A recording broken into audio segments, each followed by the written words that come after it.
You are welcome in the biochemistry class organized by Society of Career Technology and Lucknow Jan Vikas Mahasabha. So on the last time we were talking about carbohydrates. Carbohydrates which are polyhydroxyl aldehydes or ketones or their derivatives acetals or ketones. They are of three types. First are which are sweet in taste, crystalline, and the other which are not sweet in taste, they are amorphous. Those which are sweet in taste, they are called sugar, and those which are non-sweet in taste, they are not non-sugar. Those which are sweet in taste, they are monosaccharides and disaccharides. Monosaccharides are made up of only one unit, disaccharides are made up of two units. And then we have polysaccharides, they are amorphous and non-sweet in taste. For example, starch and cellulose, which are storage form of carbohydrate in plants and animals. As we talked that the monosaccharides may be either having a ketone group which are called ketose or having an aldehyde group called aldose. Although there are 20 isomers, but the most popular one found in living cells are the fructose, which is a ketose. They all are C6H12O6, but they are different isomers. So in fructose we have CO carbonyl group at the carbon number 2, and then 1 and 6 are secondary alcoholic group having CH2OH, and then 3, 4, 5 are having one H and OH. Then the aldoses are of three types: glucose, galactose and mannose. Glucose may also be of two types, as comparing the D and L glyceraldehyde, where just adjacent to the carbon, which is adjacent to the secondary alcoholic group, if hydrogen is on the left side, it is called D form, and if hydrogen is on right side, then it is called L-glucose. It is different from the D and L form, which actually rotates the plane polarized light either on the right side or left side. Here, this terminology is different. In D-galactose, the formula is 1,2,2,1. If hydrogen is present on this side, it is one position. If hydrogen is present on this side, it is two position. So the formula of galactose is 1,2,2,1. 1,2,2,1. Similarly, the formula of mannose is 2,2,1,1. 2,2,1,1.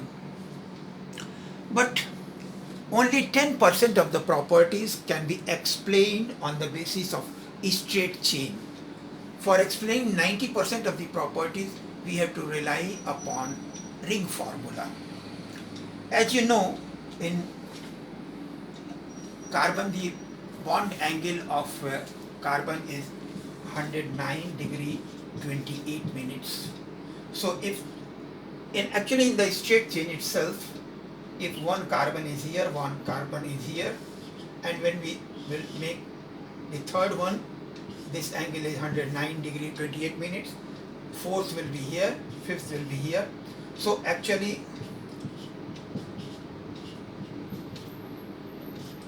the H of OH of the fourth or fifth carbon atom come very close to the oxygen atom of the first carbon. Fischer tried to explain it by a formula which is called Fischer formula. He said that here the hydrogen is taken by the oxygen of the first carbon, which is actually very close to each other. And he said that the oxygen hangs in between the two.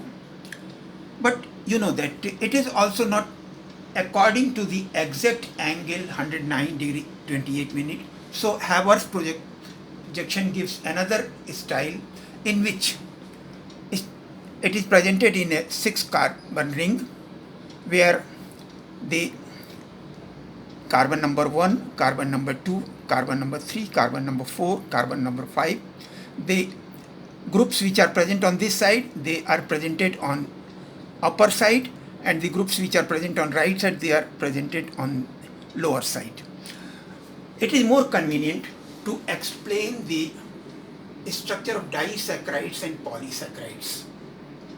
Now let us see some important properties of glucose. By the oxidation of glucose, three types of molecules can be obtained.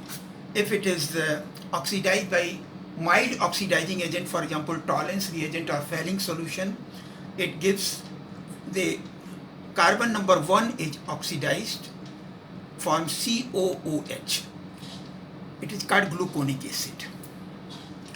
In chemistry lab, we cannot oxidize this sixth carbon without oxidizing this one.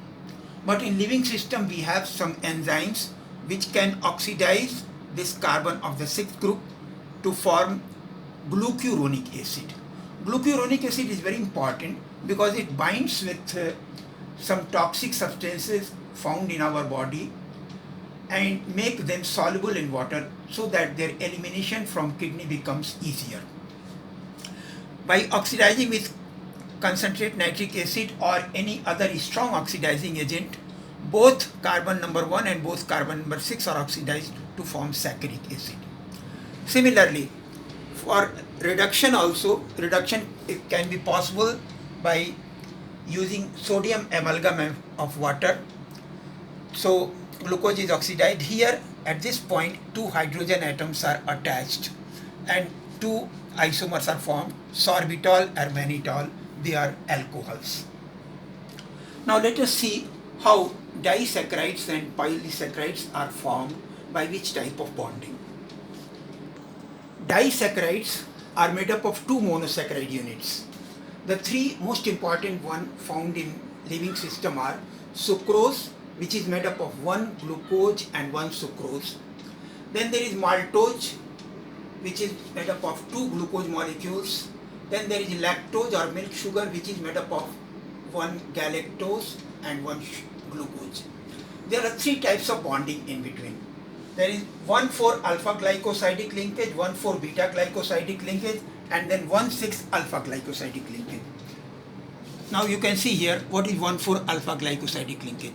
Here this is one monosaccharide, carbon number 1, 2, 3, 4, 5, 6. The other one 1, 2, 3, 4. So in between 1 and 4, they have OH group on one side. When they come close to each other, one H2 is eliminated and oxygen remains. So as it is in between carbon number 1 and carbon number 4, and there is here alpha glucose, so it is called 1,4-alpha glycosidic bond. Second is, if this one is the beta group having OH on this side, H on this side. Here this is OH on this side, H on this side. Then here binding takes place in between these two. As it is beta, so it is called 1,4-beta glycosidic linkage. For some polysaccharides, for branching, along with this normal 1,4-alpha and 1,4-beta glycosidic bond, there may be 1,6-alpha glycosidic bond. In one of the monosaccharides, this is the carbon number 1 and this is carbon number 6 of the other monosaccharide. In between, out of 2H, one H2 is eliminated and one oxygen remains. It is called 1,6-alpha glycosidic linkage, which is important for branching. Now let us see the examples of these 3. In maltose, 2 glucose molecules unite with 1,4-alpha glycosidic linkage, and then now you can see here the examples of disaccharides, which are made up of 2 monosaccharides. Lactose, which is the milk sugar, it is made up of 1 molecule of beta D-galactose, which is beta form, OH is on upside, hydrogen lower side, and 1 molecule of alpha D-glucose. So here binding takes place here, and this 1,4-beta glycosidic linkage is formed. Similarly, for sucrose, our normal table sugar, it is made up of one glucose molecule and one fructose molecule. They are attached with same 1,4-alpha glycosidic linkage. Then in polysaccharides, we have cellulose found in the cell wall of plant cells. Here many glucose units are bind with each other by same 1,4-beta glycosidic linkage. Whereas the starch is made up of two types of molecules, amylose and amylopectin. In amylose, many glucose molecules are bind with each other by 1,4-alpha glycosidic linkage. Then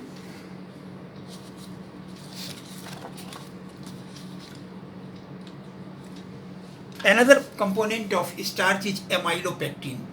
Amylopectin, along with the normal long chain of 1,4-alpha glycosidic linkage, at certain places there is 1,6-alpha glycosidic linkage, making it branching. So this type of branching is found in both amylopectin and also in glycogen. In glycogen, pattern is the same, but there is much more branching. So glycogen is a storage form in animal cells, and starch made up of amylose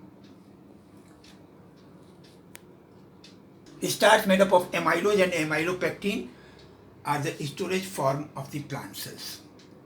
So this was the brief of the structure of carbohydrates. On the next one we will talk about carbohydrate metabolism. Thank you very much.